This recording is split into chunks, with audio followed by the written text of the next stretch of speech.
Okay. So good evening, everybody. Let me start the chat box and we can ask the questions from there, and then I'll give opportunity for everybody to uh, ask the questions they would like to ask Mr. Shah directly.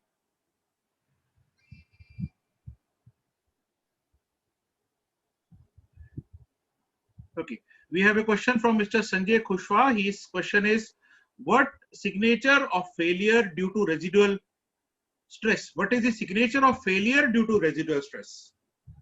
How much tensile residual stress should be allowed in steel? Can we allow residual stress based on tensile strength of materials? You see, residual stress can affect 3-4 specific things. One is susceptibility to stress corrosion cracking. Second, fatigue, and then fracture. Okay? ASME code says components should be fabricated in a way so as to leave minimum residual stress. We had raised this query with ASME code committee asking how much residual stress can be permitted. Answer given was, code committee only gives the interpretation.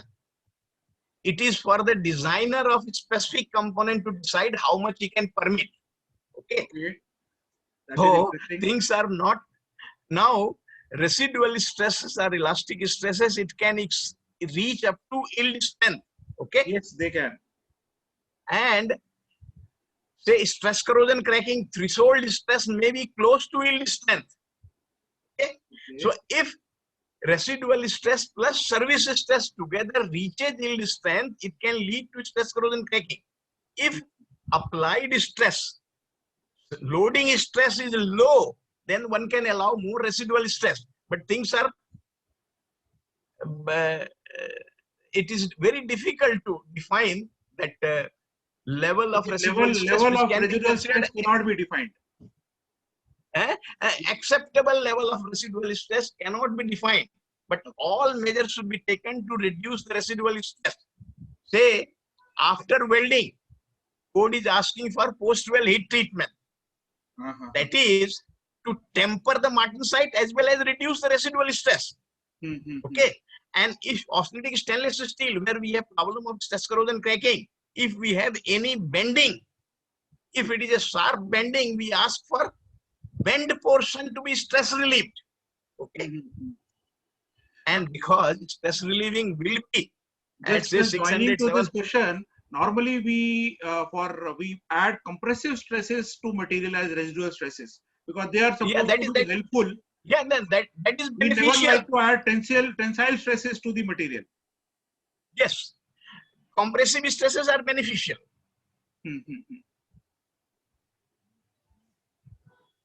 Okay, coming to the next question now, sir. Yeah. FT or K, this is from Mr. S. Khandwe. FT or K1C is a material property. So how can it change with air or aqueous media as environment? In one slide, you said K1C changes, and so CCL, environment can affect crack initiation and propagation. But K1C should be the same. K1C is the fracture toughness when we test the material in air.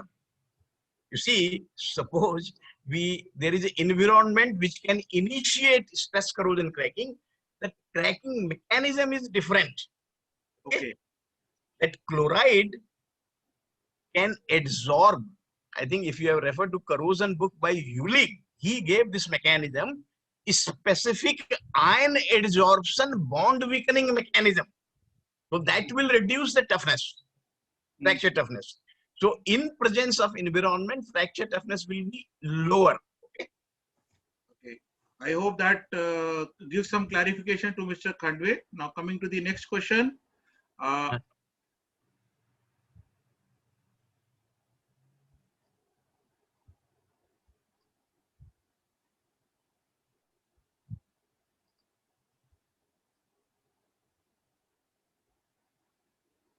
Okay, this is from Amol.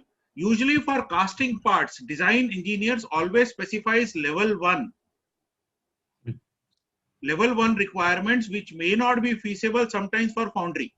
What should be the acceptable level for drawing specification, and how should that be decided? Then you see, casting quality levels may be defined with respect to flaw acceptance and all that. So that specific designer should decide which level he can tolerate. Okay, that, flaw acceptance limit and the extent of NDE will be different. Okay? So that and this acceptance will depend upon the stress acting on the component. Okay. So that will involve that all these consideration in totality. So the designer of a specific component, suppose level 1 is not coming, level 2 whether he can accept, so he can see what is the size permitted for level 2, okay, and what is the extent of NDT done, and based on the properties of the material, whether he can tolerate that. That is for the specific So designer. basically, this is a designer who has to take the call whether his engineering design permits a higher level of defect or not. Yes. Yes. You see, as a yes, sir. No, you see, this repair or reject decision, NDT is done on the field and NDT report is generated. Repair or reject situation should be assessed by designer. Yes, and not by the Because engineer on the shop. Yeah, repair. So those who are familiar with the component in totality, okay, not by this NDT person. NDT person can decide acceptance based on the result. Repair can make it worse. Okay. Okay. Next question from Mr. Sanjay Khushwa. Any relationship between fracture toughness and impact toughness? Is there a relationship between fracture toughness and impact toughness? Okay. You see, fracture toughness K1C is a sort of a static test. Impact is a dynamic test, high strain rate test. But that is a simpler test. Uses a small specimen. Lot of attempts have been made to correlate, and lot of correlations have been given. There is a book on fracture control by Rolfe and Barsham. Rolfe and Barsham, fracture control. If you put in the search, you will get that. In his book, there is a chapter on such correlations, but there is a caution. Those correlations are established within certain boundaries that should not be used universally. Okay. Correlations are available. But the boundaries are very important. The boundaries are very important, yes. Next, going to the next question, that is from Mr. Sakht. Dear sir, we are doing acid pickling for scale removal prior to black oxide coating, that is blackening, for hardened and tempered spring steel. The spring steel has a hardness of 46 to 49 HRC. My question is, hydrogen embrittlement is formed or not after black oxide coating? His question is whether after this treatment would he face hydrogen embrittlement? His treatment, let me repeat it again. First pickling, and then he is doing blackening, black oxide coating on hardened and tempered steel, spring steel basically. So high silicon steel. See that pickling will generate that corrosion reaction will generate hydrogen, and part of that may enter into the metal. But before using, if are you doing any sort of a baking type thing before that coating? Mr. Sakht, I have actually allowed everybody to unmute. You can unmute and give an answer to sir.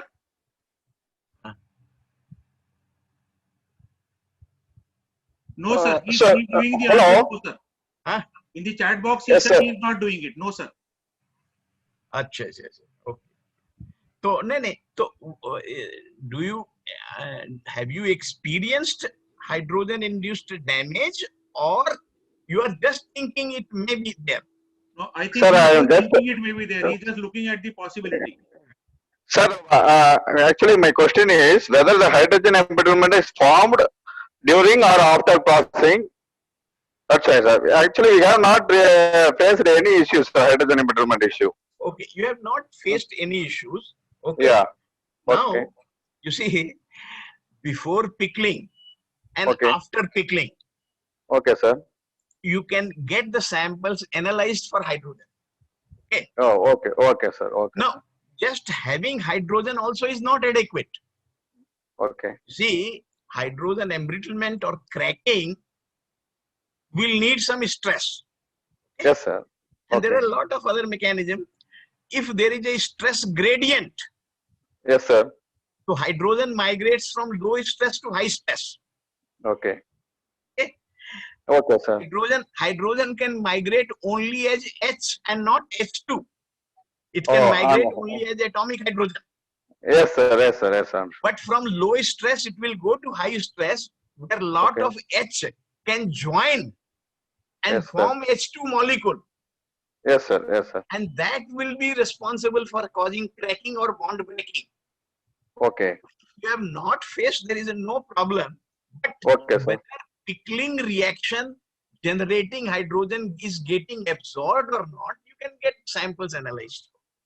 Okay, sir. Thank you. Thank you very much, sir. Thank you. Right.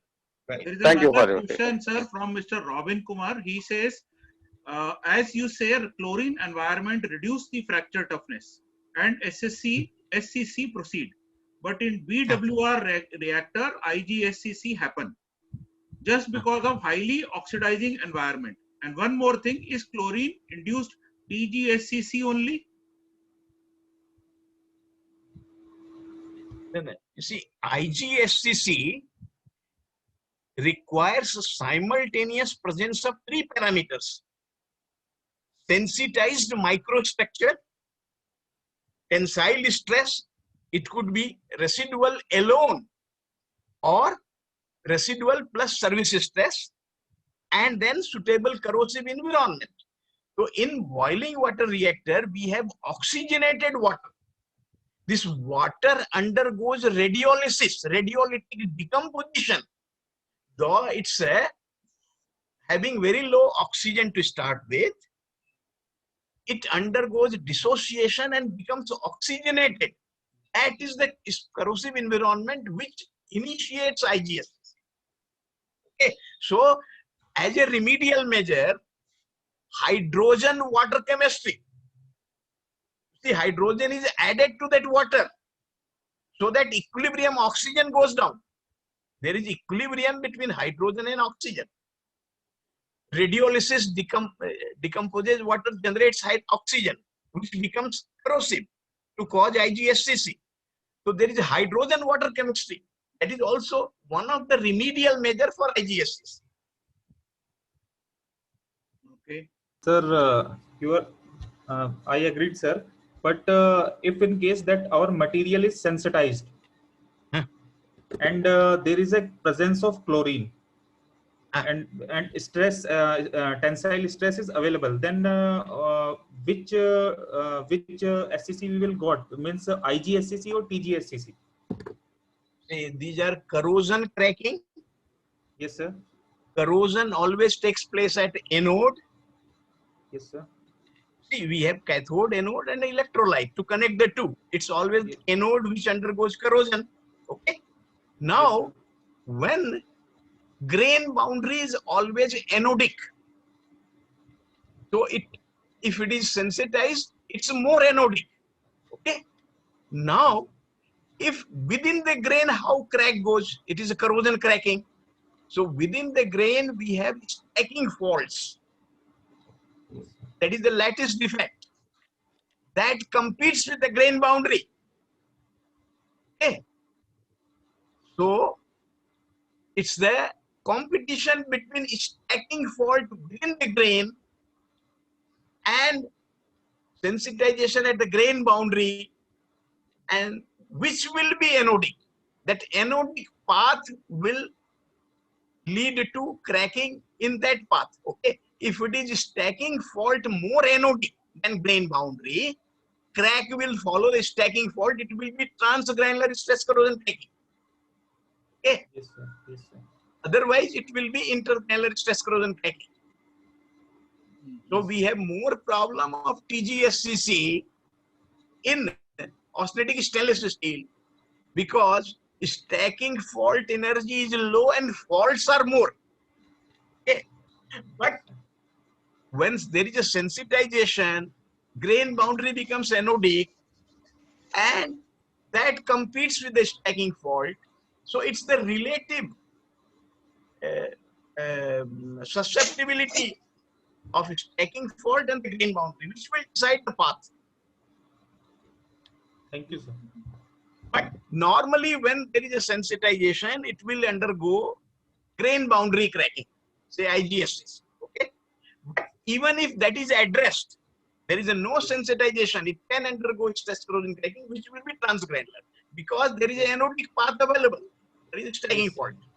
Yes, sir. Yes. Thank you. Thank you. Sir, one more question has come. What is hydrogen flake?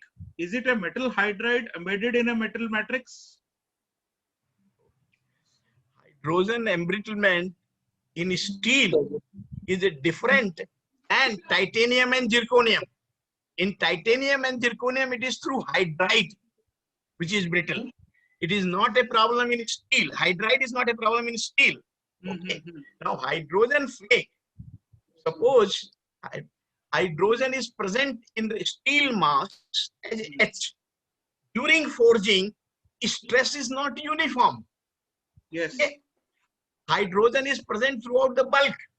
Now, as I said, hydrogen migrates from low tensile stress to high tensile stress. See, water flows down the slope, not goes up the slope, because it wants to reduce its energy. That's the natural law. It will follow the lower energy state. Now, hydrogen is present and we have stress. Hydrogen is causing strain energy in the lattice. Wherever there is a high tensile stress, bonds are already stressed. So hydrogen from low stress will go there because there is accommodation for hydrogen.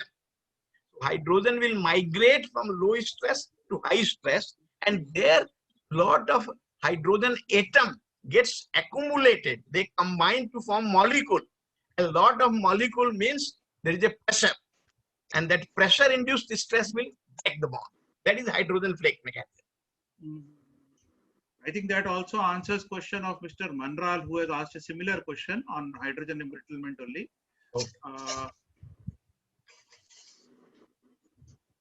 He has actually been saying that after induction hardening, where you have a part which has a 55 HRC, would you require any hydrogen relief treatment? Normally, they give a baking treatment to take care of the hydrogen. So that is what he has been asking. Now, my chat box questions are complete. Is there anybody who would like to ask a question? Yes, sir. Sir, one question, sir. Yeah, please go ahead, Mr. Sanjay. Yeah, Mr. Sir, I would Sanjay like to Kushwaha, please extend go my ahead. question. Yes, sir. I would like to extend my question on residual stress. Please go ahead. Okay, sir. Sir, we have two components of two different material having the same tensile strength. Okay, one component has achieved the tensile strength by grain refinement. Other component has achieved the tensile strength by hardening treatment. But when we do the quarter fatigue test, one component which was achieved by tensile strength by hardening treatment has given life half of the grain refined treated component. As sir, my question is clear, sir. No, You are actually, comparing two materials of equivalent Yes. strength, one achieved by small grain size, other by quenching and tempering. That is your question? Yes, sir. Yes, yes, sir. Yes, sir. You are right, sir. You see, higher the strength, higher will be fatigue life. Higher, Yes, sir. higher the residual stress, lower will be fatigue life. Okay. Because fatigue Yes, sir. crack initiation requires some plastic deformation. So if you are having strength will not be exactly same. You see, there is a lot of scatter in fatigue life.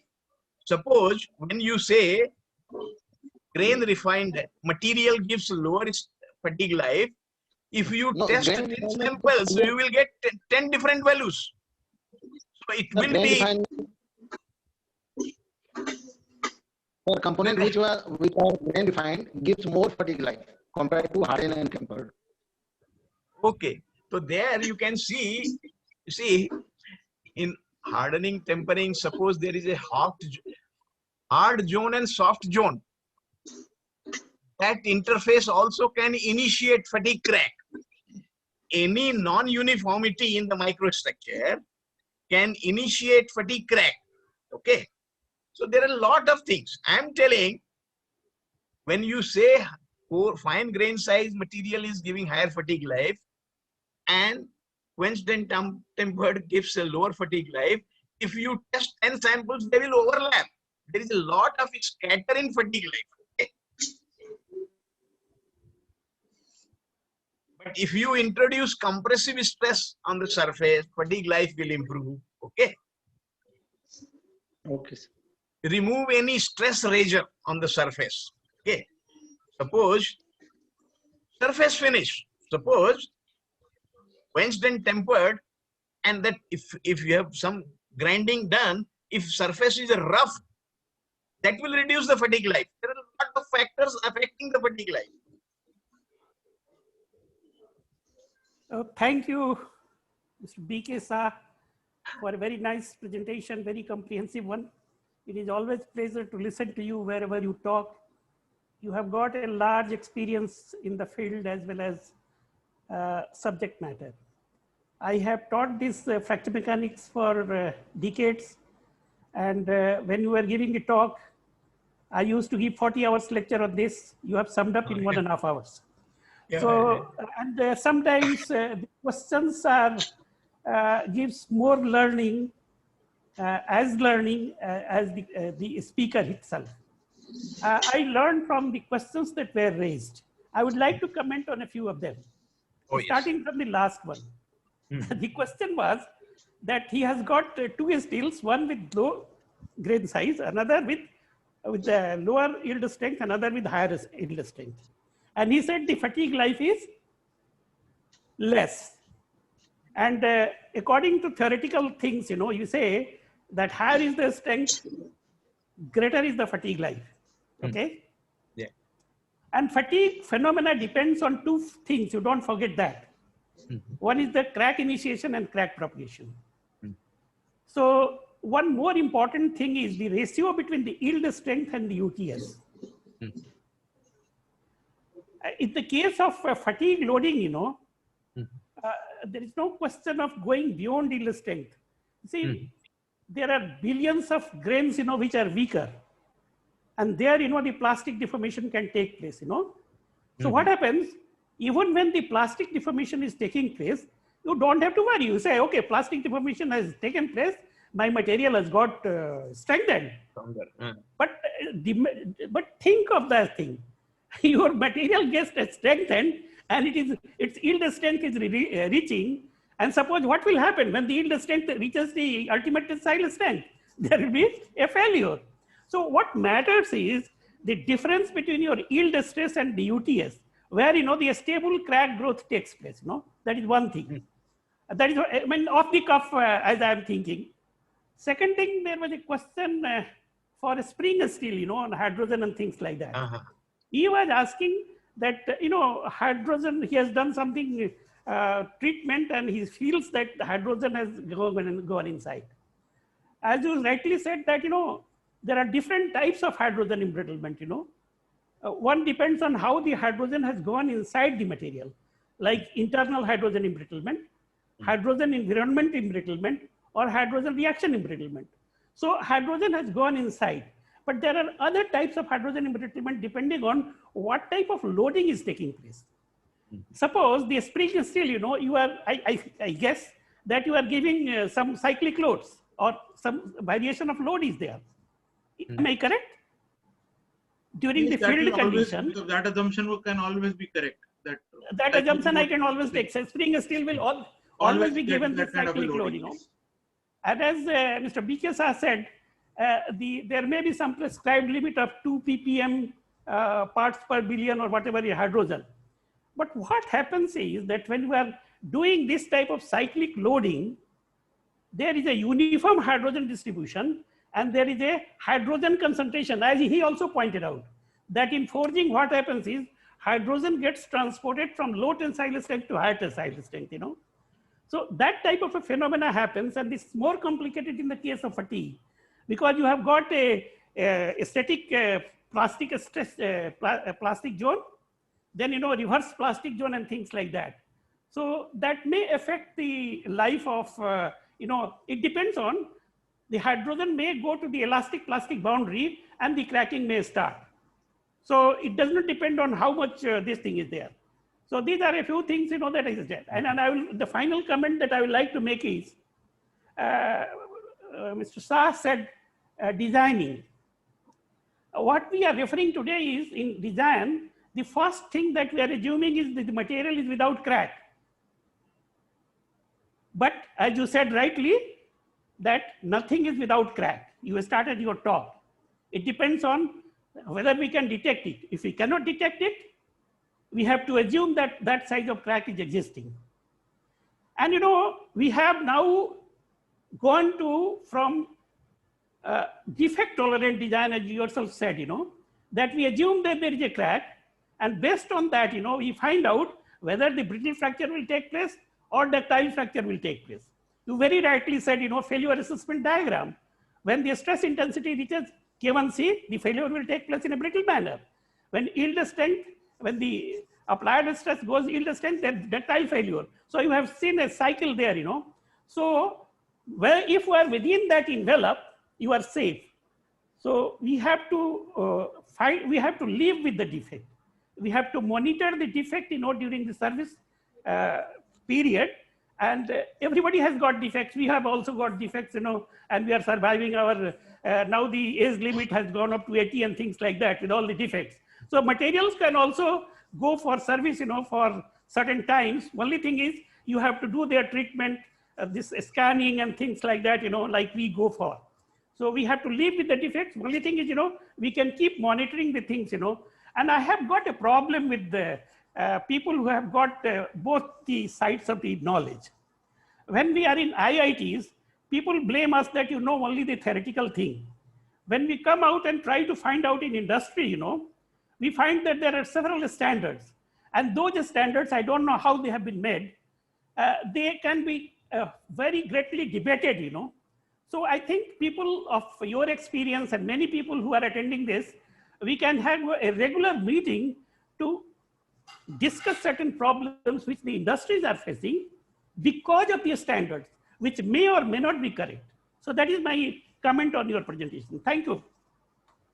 Thank you, Prasadji, for adding many useful inputs. Yes. Now I would, I think there are no more questions, and I thank Professor. Again, calling him Professor is a small thing, but I'll hand over to our chair, Mr. Sudhakar Bonde. Possibly he wants to ask a question now. Mr. Shah, I have some small clarification. The API 579 which we are referred is similar to risk-based inspection? Similar to? Similar to risk-based inspection, RBI? API 579? May not be exactly identical. 579 is fitness for service. We have a flawed component. We want to assess the integrity and how long it can. But risk-based inspection, inspection planning. Okay, so that some risk is accepted. Suppose there are 1,000 components and one type is 100. So the sample size and at what interval, so that there is a risk, but economic factors are taken into consideration to plan the inspection. So RBI standards are different because the objective is with respect to inspection planning, and 579 is structural integrity assessment of a flawed component. Flaw may originate due to various reasons. Say there is a wall thinning, okay? There is a corrosion, there is a cracking. So all these are addressed in 579. Okay. Sir, request you One to small also, query. after your One queries small are query. over, no, Just no, a- I am handing you the total charge. You also do the vote of Okay. thanks after that. Okay. Yeah, yeah. This DWTT is how useful this test is in this scenario. Drop weight tear test. You see, Because it is getting a lot of significance nowadays. yeah, that for line pipe, na? Hmm. The test is specified for line pipe, okay? And see, there again we get some energy, okay? And impact test, there also there is impact loading, okay? But Sharpie Vinod impact test, specimen size is 10 by 10 All. by 55. So that smaller section creates less brittleness. We are not evaluating material in the worst condition. That issue gets addressed there. Okay, that issue gets addressed. Okay. And everybody Actually, was talking about hydrogen, oxygen, and all these small gases. Now we have the facility which we can detect up to 0.1 ppm. Hydrogen, Okay. oxygen, and nitrogen. Uh-huh. We have the purchase LICO one. Uh-huh. So I appealed all the people who need all these services, they can contact us. That is one thing. And Vivek, now questions. No, Over no, now. no, there are no further questions. Request you for the Sudhakar vote ji, of thanks. I would like Haji, sir, Haji. to, I have, you refer to drop weight tear test. Yeah, DWTG. You must be aware when this test came into being. It was decade-old test, you know. I don't know who formulated it. That is why I raised a question that how is the validity or sanctity of such tests in today's world, you know? There are many things, you know, people say, if your hardness is 22 RC, oh, you can pass it for this. I mean, these tests were done, you know, when the technology was not that developed. So I think, you know, we should go more for dynamic fracture toughness test K1D, because, you know, the toughness not only depends on the material, but geometry of the material. Same But material. sir, the affordability questions comes in. Yeah, This fracture mechanics, this test, the affordability you have to test. Means this DWTT is very simple test. Your fracture mechanic tests are quite lengthy and costly tests. So people Sir? are referring to this test.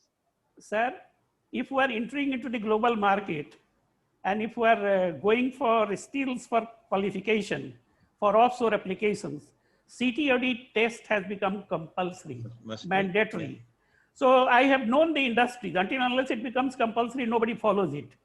We have been practicing, you know, when Rama Rao said in 70s that fracture mechanics should be taught in all engineering colleges, nobody thought it. The industries didn't follow it because they thought it's very expensive. And now they are paying the price for it. You send your samples for this fracture toughness test. Right. If it is more than 22 millimeter, you are sending in UK and I don't know where. And the charges are lakhs of rupees. Why don't we develop such facilities in our own country? Even for stress corrosion cracking, you know, NEST practice 0177D, which based on double cantilever beam test, you know, which is very easily practicable. But there is no coherence between people who are knowledgeable like Sa, yourself, and many of that, that is why I said there should be a group of people who should sit together and should try to formulate a standard which works really for the service conditions, So that But was my. you don't have any access to the specification bodies. No, we have always access to the specifications body. If you know that how the specifications are formulated, you can always represent your problems. Industries are free to do that. So we have acceptance of any test by the industry comes through correlation with service experience, long service experience. Yes. And that forms the basis of codal requirement. So any new development that has to go through such process. Lot of data needs to be generated, lot of experience has to be accumulated, and then it becomes a codal requirement, and then, as you Prasadji said, then it becomes mandatory for the industry to follow. You see, if you go by that, if you say factor of safety requirement, you increase factor of safety, and people say it is factor of your ignorance. In fact, it is the other way around, you are degrading the material. So you should look into the technological developments that has taken place, those standards. And as you said rightly, that it depends on the experience. Now we have got a lot of experience, and the fracture mechanics is being applied for design of aerospace components, and it has got found a place everywhere in defense programs and things like that. So we have to change to one thing. And again, you have to change not only to a steel. Now we'll have to change to your composites, GRP, FRP, they have got different standards for fracture toughness and things like that. So there is a great need for people who have worked in BRC for a very long time, who have got long experience. They are also NABL accredited and things like that, to help the MSME in rightly understanding the problems that they are facing, and also address it to the bodies, which make formulate these standards. Sir, we can have the roundtable conference for this type of problem, because industry you can take that initiative. You are most capable of doing this initiative as a chairman as well as. Yeah, we'll do that. We'll do that. That is a very good suggestion. Now, sir, it is already 9:30. So I would like to thank Mr. B.K. Shah, who has given us the very much in-depth knowledge about the cracks and how to exist with the crack and how to identify the cracks and all variety of the things. So we are very much thankful to him and expect lectures from him on the other topic. And I earnestly request him to be a member of ASM. That is my earnest request, not for the sake of membership, but we want to have the jewels like you, so that you get inspiration and other members get inspiration. So we want somehow or the other, we want you to be on our membership role. That is my earnest request. Our Vivek Singhal will be in touch with you. And again, thank you very much. And this was the coincidence that it was on the Guru Purnima day. So we had a lot of Gurujis sitting in the audience also. I acknowledge the presence of Dr. Renavikar, I think he must have left, Dr. R. Vaidishwaran, Professor R.C. Prasad, and Dr. Ramakrishnan. So these are the Gurus, and they were, by chance, they were on the coinciding on this auspicious day. Thank you very much. And thank you all. Shutting down the, thank you.